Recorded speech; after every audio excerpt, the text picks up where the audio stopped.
Hello, my name is Dylan Masters, and this is our course project, the Behavior Change Plan. And during this video presentation, I will be going through my introduction, different exercise and exercise history, barriers, strategies, and intervention and activities. For this project, I decided to take on the process of creating a behavior change for my mother, Kelly Masters. Throughout my life, me and her have never really exercised together. Over the past couple years, me and her have come to an agreement that her health has been on a rapid decline. And when I reached out to her at the start of this class to see if she would take on the challenge of being my client, she was very enthralled. She's ready to do a step-by-step process to start a better, healthier life for herself as she grows older to try and avoid disease and boost her overall health-related quality of life. Throughout this project, I'm going to be going through different components. Those are her exercise history, different barriers she possesses that stops her from being a frequent exerciser, individualized strategies that relate to breaking down these barriers and getting rid of them, and finally, intervention of a behavior plan that shows her successful outcomes. Exercise. Based on her health history that has been filled with many ups and downs, periods of exercise and sickness, her fitness profile is shown to be very low. She's very unhappy over the past couple years she's been gaining a large amount of weight, dealing with extreme amounts of stress and sickness, and wants to take on this challenge to avoid all of that. A little exercise history. Growing up, she was a multi-sport athlete who was one of the best of her different teams, which were softball, volleyball, and soccer. And after school, she needed a way to keep in shape, so she took up different classes such as Zumba, online programs and online programs that she can do from the living room. On top of this, she would go for a run or a walk every day, led her having a great aerobic fitness level, giving her a great health-related quality of life.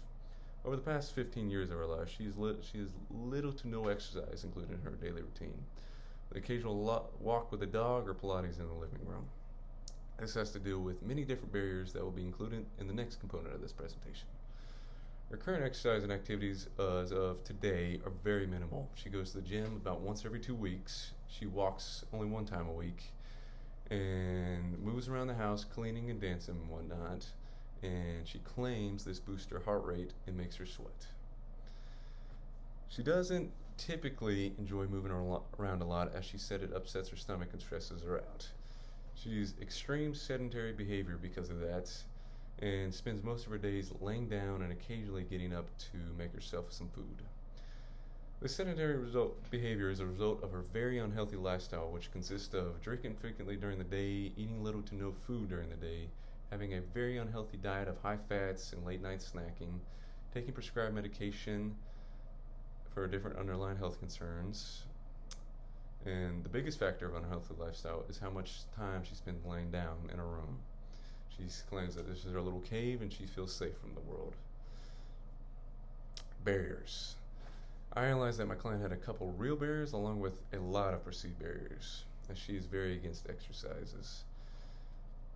Her actual barriers include an autoimmune system, back pain, stomach problems, and her perceived are no time, lack of motivation and energy, no resources or equipment, doesn't want to work out alone, and stress. She doesn't want to leave the house. Her actual barriers have most certainly come from her unhealthy and sedentary lifestyles over the years, leading to health concerns and different physical and mental illnesses. As for these barriers and how to overcome them, I made sure she understands how beneficial exercise could be on stress and anxiety, and it might even be the missing component to fix all of her health concerns and worries. My client has very bad eating habits. Along with these, drinks a lot of soda and other sugar-packed things. This wears down her body to the point where energy isn't even in the question anymore. My client's top barrier is lack of motivation and energy. Difficulty and challenge with this barrier is usually when an individual is comfortable with their current sedentary lifestyle, they don't see or have any motivation to get out of it. They think they're stuck and don't think change is possible. Energy is the main focus with my client, as she is always worn out after being on her feet around the house for a couple of hours. And this is most likely come from her lack of sleep at night, causing for her to take extremely long naps during the day. As for strategies, I've implemented monitoring activities implementing easy to fit in activities, explaining fitness goals to others, checklist, and scheduling.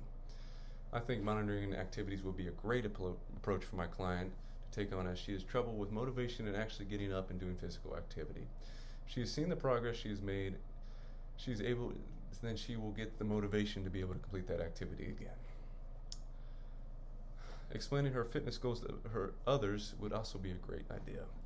Since my brother lives at home, I think it would be a great idea for her to explain these to him, as he could help with questions about certain exercises or staying on task. And yeah. The top barrier, lack of motivation and energy. Monitoring activities would be the most effective. Pasting her checklist somewhere that is very frequently walked by, somewhere around the house like a big whiteboard, would be great. Seeing this every day could increase that motivation. Also, another big thing is scheduling physical activity during the day where she feels most energized, as during the day she has a lot of periods of time of weakness and just she needs some rest. Intervention. After a good night's sleep, she's going to begin the day with a walk alongside a friend or my brother to start the day off positively. Next up, we'll be scheduling what the rest of her day looks like. On busy days where she's meeting with attorneys or having work, different time points will be implemented where she can complete little bits of physical activity. While scheduling these activities, we're going to decide which time point during the day she has the most energy, as is set up above. Then, in this time point, we'll implement the biggest time point of physical activity, or most intense. And then after each physical activity, she will be writing down or recording what she's done, along with doing a little check on her checkbox of her daily schedules. And a little layout of that I included on page 10 of my paper. As the day comes to an end, she will look at her notebook where she's written down all of her accomplishments for the day, stay motivated and believe she can keep being successful. Repeat the process all over while sharing certain goals to friends and family, communicating the feedback to me. Positive feedback and just any type of feedback is what is going to run this plan and determine if it is successful. Repeating this process all over while sharing certain goals to friends and family. I believe this plan is very straightforward and she can follow along very easily. Of course, there will be moments of relapse, but I, as a professional, will require a lot of feedback from her day by day to see if we need to change up any strategies or exercise routines. The essential components of my plan include certain approaches and strategies. The main essential thing is that my client enjoys her behavior change process and is motivated every single day while having fun, changing up activities, and just making sure she's not bored at all. Having someone that can keep her on top of her daily goals and activities is very important. Very, very glad my brother has agreed to do this. This behavior change plan will hopefully reduce the amount of stress and anxiety my client gets when leaving the house, and this can lead to just moments of relapse, which we're hopefully avoiding. Overall, this is her behavior change plan, and I hope that all of the activities and plans in this can continue to her achieving her goal and just making her a more frequent exerciser, improving her health-related quality of life, reducing stress and anxiety, and hopefully eliminating some of those actual barriers. Thank you.